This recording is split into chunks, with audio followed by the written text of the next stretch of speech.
மாணவர்களுக்கு வணக்கம். Learn with Vicky என்ற இந்த யூடியூப் சேனலில் மீண்டும் உங்களை சந்திக்கிறது விக்னேஸ்வரன். இன்றைக்கு நாங்கள் பார்க்க போகிறது ஃப்ளூயிட் டைனமிக்ஸ், ஃப்ளூயிட் மெக்கானிக்ஸில் வர ரெண்டாவது வீடியோ, ஃபிசிக்ஸில் வர பாய் இயக்கவியல். அதில் நாங்கள் பார்க்குறோம் இந்த ஈக்குவேஷன் ஆஃப் கண்டினியூட்டி, இந்த பெர்னோய்சி பிரின்சிபல், அதோட சம்மந்தப்பட்ட வர கேள்வியில் செய்து நாங்கள் முதலாவது வீடியோவில். இப்போ இதில் தான் கண்டினியூ பண்ணுவோம். இப்போ முதலாவது கேள்விக்கு போவோம். அருகிலுள்ள படத்தில் காட்டப்பட்டுள்ளவாறு ஒரு திறந்த தொட்டியிலிருந்து அதன் சுவரில் உள்ள ஒரு துளையில் பொருத்தப்பட்டுள்ள சிறு குழாய் வழியாக நீர் சீராக பாய்கிறது.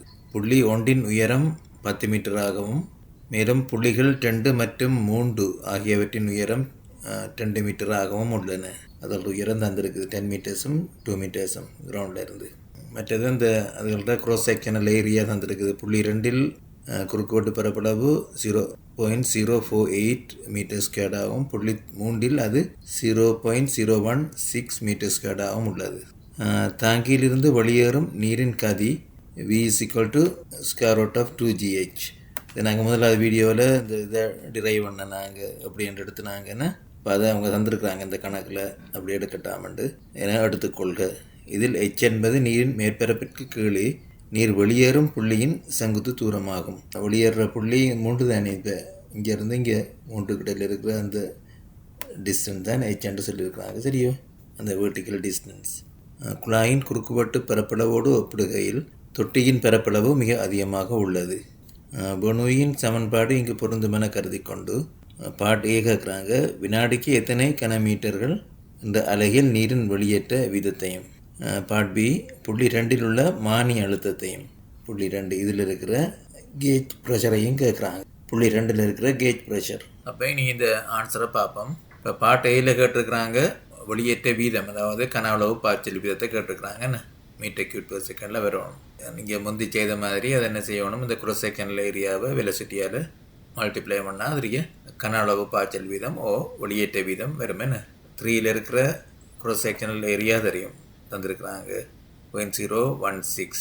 அப்போ நீங்கள் அதில் இருக்கிற வெலோசிட்டியை கண்டிங்களாண்டா அதில் கனவளவு பாய்ச்சல் வீதத்தை கால்குலேட் பண்ணலாம். என்ன இப்போ வெலோசிட்டியை காண்றதுக்கு தான் இந்த ஈக்குவேஷனை யூஸ் பண்ண சொல்லியிருக்கிறாங்க. இந்த V = √2gh என்றது நாங்கள் முதலாவது வீடியோவில் அந்த ஈக்குவேஷனை அப்படி எடுக்கிறான்னு பார்த்துனாங்க. என்ன ஸோ அதை யூஸ் பண்ணோம்னா எங்களுக்கு எல்லாம் தெரியும் அதில். அப்போ 2 டைம்ஸ் g10 மற்றது ஹைட் என்று சொல்லக்குள்ள 10 - 2. என்ன அதாவது அந்த நீர் மேற்பரப்புக்கு கீழே இருக்கிற உயரம் தான் h. என்ன அப்போ இந்த 1க்கும் 3க்கும் இடையில் இருக்கிற அந்த வெர்டிக்கல் டிஸ்டன்ஸ் தான் இதில் வர h-ஆக இருக்கும். அப்போ அதில் உங்களுக்கு 10 என்று சொல்லியிருக்குது, இது 2 என்று சொல்லியிருக்குது. 0.2வும் 0.3யும் ஒரு சேம் லெவலில் இருக்குது. என்ன அப்போ அந்த அதுதான் இங்கே 2 டைம்ஸ் 10g மற்ற இது 10 - 2 இப்படி போட்டு சுருக்கி எடுத்தீங்கன்னா 12.65 மீட்டர் பர் செகண்ட் வருது. அப்போ அதை கொண்டு அதுக்கு சப்ஸ்டிடியூட் பண்ணிங்களாண்டா உங்களுக்கு அது ஃப்ளோ ரேட் வேணும். என்ன அதாவது கனவளவு பாய்ச்சல் வீதம் 0.202 மீட்டர் கியூப் பர் செகண்ட் வரும். சரிதானே. இப்போ அடுத்ததாக கேட்டிருக்குது பார்ட் பியில் புள்ளி 2இல் உள்ள மானி அழுத்தத்தை 0.2ல் இருக்கிற கேஜ் ப்ரெஷரை.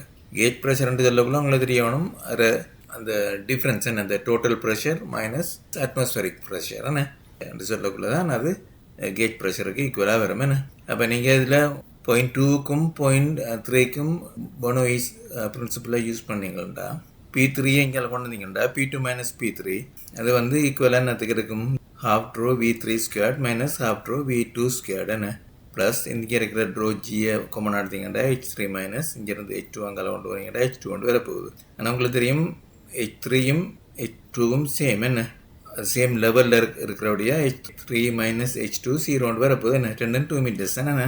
அப்போ அது போயிடும், அந்த அந்த டேர்ம் வந்து கேன்சல் ஆகிடும்.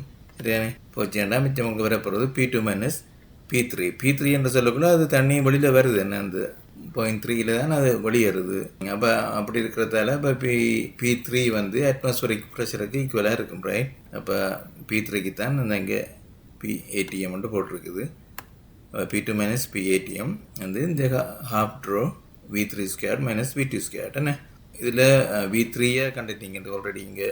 அப்போ நீங்கள் V2-ஐ கண்டிங்கன்னா சரி. என்ன இதுக்குள்ள கொண்டு சப்ஸ்டிடியூட் பண்ணால் உங்களுக்கு P2 - PATM வரும். அதாவது total pressure minus atmospheric pressure. P2 - PAT. இப்போ நீங்கள் இதில் V2 காணணும். V2 காண்றதுக்கு நீங்கள் ஸ்டெடி ஃப்ளோ நடக்குதுன்னு எடுத்தீங்கன்னா A2 times V2 A3 times V3 வரும் என்ன. அப்போ அந்த இதில் போட்டிங்கன்னா அதுலேருந்து V2 எடுக்கலாம். நீங்கள் என்னென்று A3 V3 ஓவர் A2 வரும்.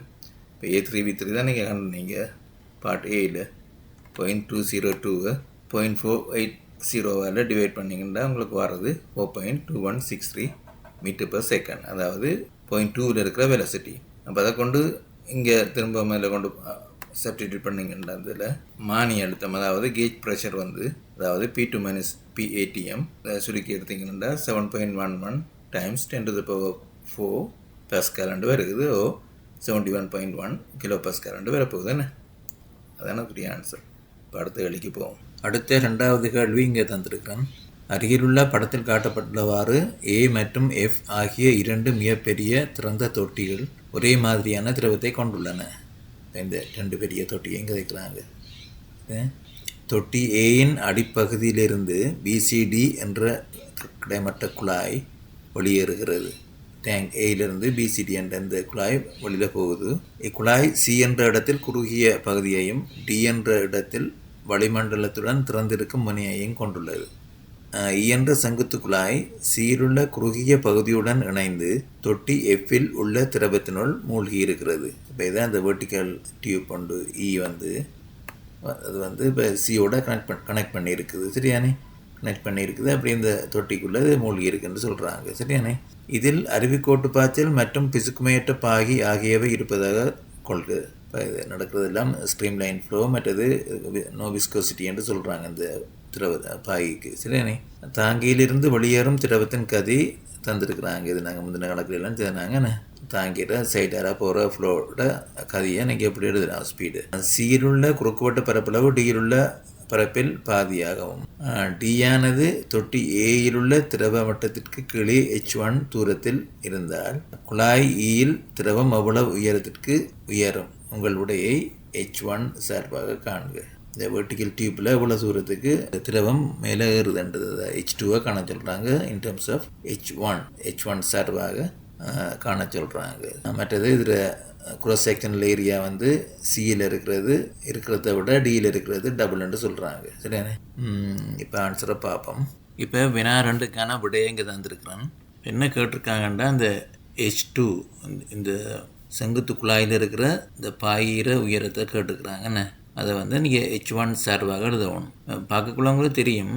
இப்போ இது வந்து கனெக்டடான இந்த பாயிண்ட் சியும் பாயிண்ட் இயும் அந்த டியூப்பால் கனெக்ட் பண்ணியிருக்கிறாங்க. அதாவது இங்கே இருக்கிற ப்ரெஷர் வந்து சியில் இருக்கிற ப்ரெஷருக்கு ஈக்குவலாக இருக்கும் என்ன. அப்போ சியில் இருக்கிற ப்ரெஷரை நீங்கள் H1 சார்பாக காண்டிங்கன்னா அதுதான் ஈயில் இருக்கிற ப்ரெஷர். சரிதானே. ப்ரெஷரை நீங்கள் அந்த ρGH என்ற ஃபார்முலா எழுதிங்கன்னா அதில் வர H தான் இதுக்குரிய H2 இருக்கணும் என்ன. அதுதான் நீங்கள் செய்திருக்குது. இப்போ முதல் அவங்க தந்த இந்த ஈக்குவேஷன் தானே V = √2GH. இப்போ அந்த இதிலேருந்து நீங்கள் ஸ்டார்ட் பண்ணுங்கள். இப்போ அதை எடுத்திங்கன்னா அந்த டியில் இருக்கிற பாயிர கதி வரும் என்ன 2GH என்று சொல்லக்குள்ள அந்த H1 தானே அதில் நீர்மட்டத்துக்குள்ள உயரம் H1.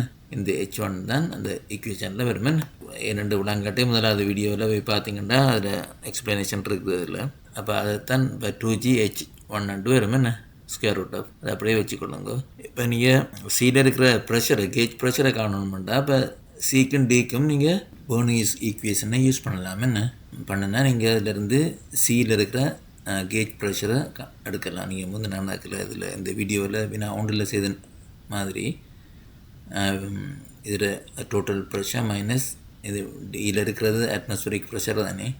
அப்போ அதை கழித்து விட்டிங்கன்னா அதில் சியில் இருக்கிற மானியமுக்கம், அதாவது கேஜ் ப்ரெஷர் வரும். என்ன பெர்னீஸ் ஈக்குவேஷனை யூஸ் பண்ணக்குள்ள உங்களுக்கு சியில் இருக்கிற வெலாசிட்டியும் தேவைப்படும். இப்போ அதுக்கு முதல் நீங்கள் கண்டினியூட்டி ஈக்குவேஷனை யூஸ் பண்ணி சியில் இருக்கிற வெலாசிட்டியை காணலாம். அதுதான் இங்கே செய்து காட்டியிருக்குது. ஸோ முதல் சீக்கும் டிக்கும் தொடர்ச்சி சான்பாடு, அதாவது ஈக்குவேஷன் ஆஃப் கண்டினியூட்டியை இங்கே யூஸ் பண்ணிங்கன்னா ACBC = ADVD. இப்போ உங்களுக்கு VD இங்கே இருக்குது இந்த √2GH. மற்ற சீக்கும் டிக்கும் இருக்கிற ரிலேஷன்ஷிப் உங்களுக்கு தெரியும். இப்போ சியை விட 2 மடங்கு பெருசுன்னு சொல்லியிருக்கு அந்த க்ராஸ் செக்ஷனல் ஏரியா. அது AD = 2 டைம்ஸ் AC. என்ன அப்போ போட்டிங்கன்னா ஏசியும் AC போயிடும். 2 டைம்ஸ் √2GH1 வரப்போகுது VC. என்ன 2 √2 கொண்டு போனீங்கன்னா 4 வரும். என்ன 4 தடவை 2 என்று சொல்லக்குள்ள 8 வரும். அப்போ VC = square root of 8gh1. அப்போ வெலசிட்டியே கண்டுட்டீங்க அந்த பாயிண்ட் சியில் இருக்கிறது. கண்டினியூ பண்ணுங்க இந்த போனஸ் ஈக்குவேஷனை அதே சீக்கிண்டிக்கும் போட்டிங்கன்னா அப்போ இதில் உங்களுக்கு பிசி மைனஸ் பிடி அது பிடிஐ இங்கே கொண்டு வந்தீங்கன்னா பிசி மைனஸ் பிடி என்று வரும். இங்கே ஹாஃப் ட்ரோ விடி ஸ்கொயர் இங்கே இருக்க விடி மற்றது இங்கே இதை கொண்டு வந்தீங்கன்னா மைனஸ் விசி ஸ்கொயர் ப்ளஸ் ட்ரோஜி ஹெச்டி இங்கே இருக்கிறது அங்கே கொண்டு வந்தீங்கன்னா ஹெச்சிஎன் ஹெச்டி மைனஸ் ஹெச்சி. ஆனால் கடையான குழாய் என்னது அப்போ ஹெச்டியும் ஹெச்சியும் ஒரே உயரத்தில் இருக்குது என்ன பாயிண்ட் சியும் டியும் இது வந்து 0 போகும். உங்களுக்கு என்ன மிஞ்ச போகுது பிசி மைனஸ் பிடி பிடிக்கு பதிலாக நீங்கள் பி அட்மாஸ்பியர்ன்ட்டு எழுதலாம். என்ன இந்த ஃபார்முக்கு என்ன எடுக்கிறோம்டா இப்படி எடுத்தால் தான் நீங்கள் சியில் இருக்கிற மானி அழுத்தத்தை எடுக்கலாம். அதாவது கேஜ் ப்ரெஷர் உங்களுக்கு இது ஈக்குவல் டு கேஜ் ப்ரெஷர் என்ன சியில் உள்ள மானி அழுத்தம் இங்கே போட்டிருக்குது. அப்போ அந்த ஃபார்முக்கு வரத்துக்கு ஏற்ற மாதிரி நீங்கள் ரீஅரேஞ்ச் பண்ணுறீங்க இந்த மேலே இருக்கிற ஈக்குவேஷனை. அப்போ ஹாஃப் ட்ரோ விடி ஸ்கொயர்டு விடி எங்களுக்கு ஏற்கனவே தெரியும் 2gh1 ஸ்கொயர் பண்ணோடனே அந்த ஸ்கொயர் ரூட் போயிடும் மைனஸ் அதே மாதிரி சிக்கும் இந்த ஸ்கொயர் ரூட் போச்சு அந்த ஸ்கொயர் பண்ணுறீங்கன்னா 8gh1 வருது. அப்போ நீங்கள் செய்து பார்த்தீங்கன்னா -3 ρgh1 வரப்போகுது. அதுதான் சியில் இருக்கிற மானி அழுத்தம் என்ன. அப்போ அந்த மானி அழுத்தம் தான் புள்ளி ஈயில் திரவத்தின் மேற்பரப்பிலையும் இருக்க போகுது என்ன முந்தி சொன்ன மாதிரி. இங்கே இருக்கிற மானி அழுத்தமும் ஈயில் இருக்கிற மானி அழுத்தமும் இப்போ சியிலையும் ஈலையும் மானி அழுத்தங்கள் சமனாக இருக்குமே. அப்போ அந்த இதை எடுத்தீங்கன்னா அப்போ அதை ஈக்குவேட் பண்ணிங்கன்னா அதை நீங்கள் ட்ரோஜிஹெச் என்ற அந்த ஃபார்முக்கு எழுதுனீங்கன்னா ட்ரோஜியை வெளியில் எடுத்து இந்த ஹெச்சுக்கு வரது 3h1 என்று போடலாம் என்ன. அப்போ இவ்வளவும் ஈக்குவல் டு H2 ரைட். இது வந்து H2க்கு ஈக்குவலாக இருக்கும். அப்போ அதான் ஆன்சர் கேட்டிருக்கு உங்களுக்கு H2வை H1 சார்பாக எடுத்துட்டீங்கன்னு. அவ்வளோதான் இந்த வீடியோவில். நீங்கள் அடுத்த வீடியோவில் சந்திப்போம். Okay bye.